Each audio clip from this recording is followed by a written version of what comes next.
भगवान की जय। श्रीमद् भागवत गीता के अध्याय 7वें अध्याय का महात्म्य में नमः। भगवान शिव कहते हैं, पार्वती अब मैं 7वें अध्याय का महात्म्य बतलाता हूँ, जिसे सुनकर कानों में अमृत रसी भर जाती है। पाटलिपुत्र नामक एक दुर्गम नगर है, जिसका गोपुत्र द्वार बहुत ही ऊंचा है। उस नगर में शंखकर्ण नामक एक ब्राह्मण रहता था। उसने वेश्यावृत्ति का आश्रय लेकर बहुत धन कमाया, किंतु न तो कभी पितरों का तर्पण किया और न ही देवताओं का पूजन ही यह धनोपार्जन में तत्पर होकर राजाओं को ही भोज दिया करता था।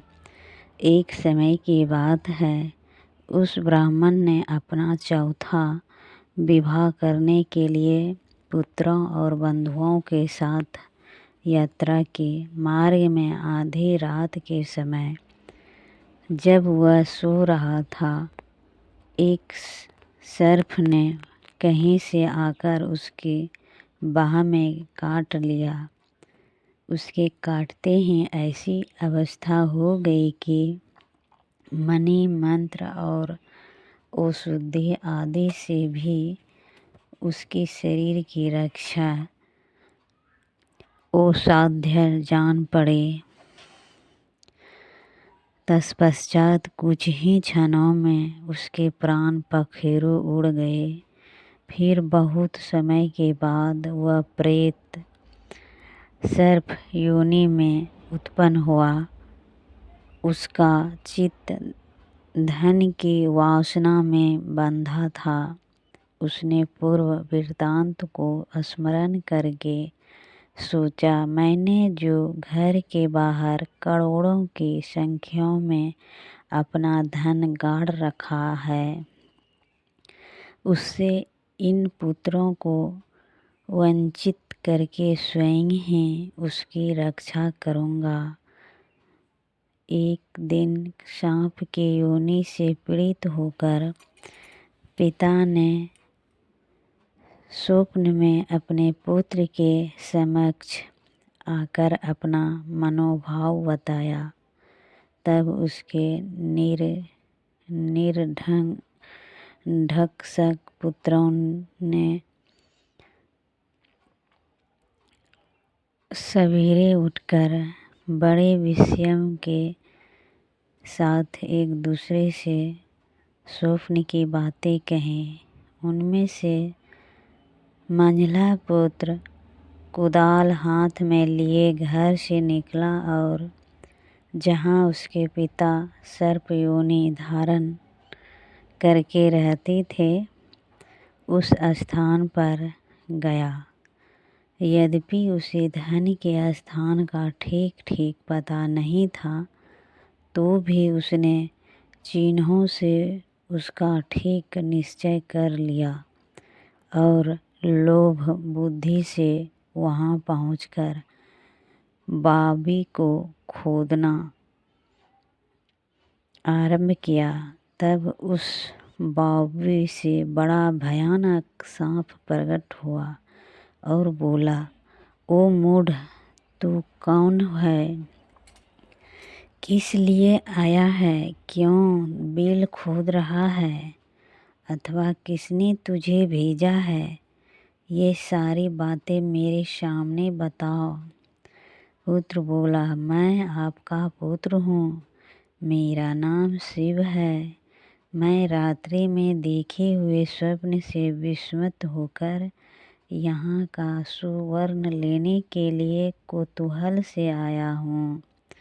पुत्र की यह वाणी सुनकर वह सांप हंसता हुआ उच्च स्वर से उस प्रकार स्पष्ट वचन बोला, यदि तू मेरा पुत्र है तो मुझे शीघ्र ही बंधन से मुक्त कर।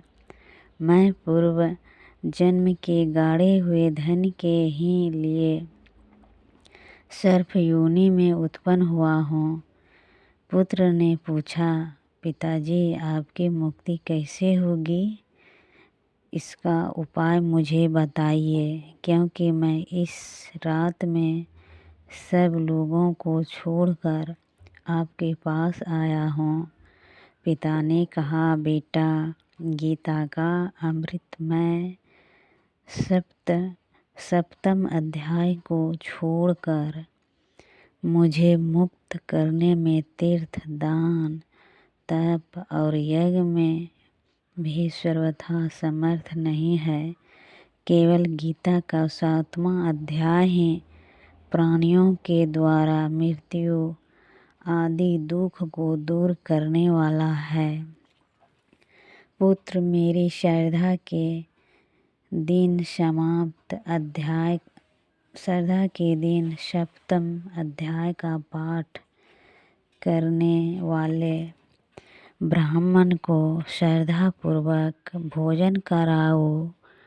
इससे निसंदेह मेरी मुक्ति हो जाएगी।